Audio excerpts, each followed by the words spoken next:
sun parnak cukal takin mo misualkan sining tunga ishrom in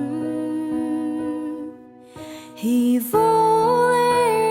anun nak tu tim leng sẽ tin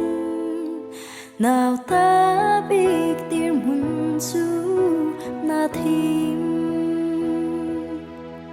mà rồi ra nắc nghe lâu mi nun bồi khri nun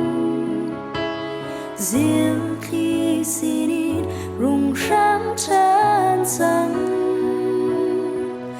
khri choa gan lom pi na Christmas boy song a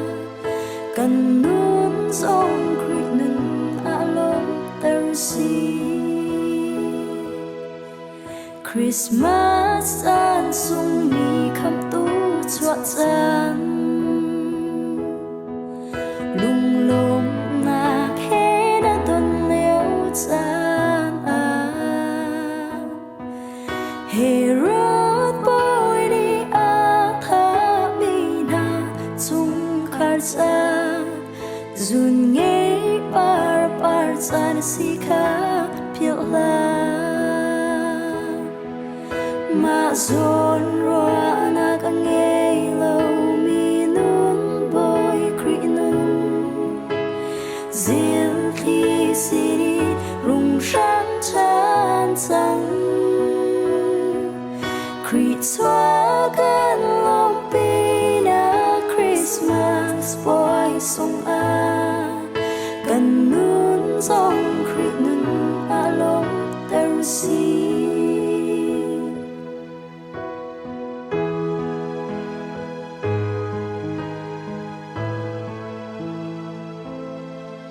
Christmas boy sung kan tua mi na hi boy pa du mi boy sung si a mo chua long mi boy tua na in vel nghe nak nu boy pa long mi Christmas nun a si Christmas boy sung kan lop liao chana kan pong kam a mi cheo tâm pi chu hồi dấu hari dan sa Christmas boy sung chu ngày chia tor chan si kha phiêu la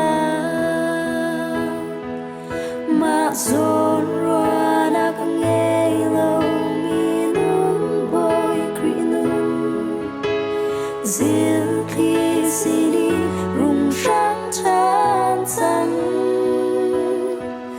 khri choa gan lom pi na Christmas boy song a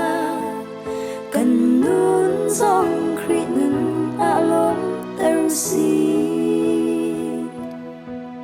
Creator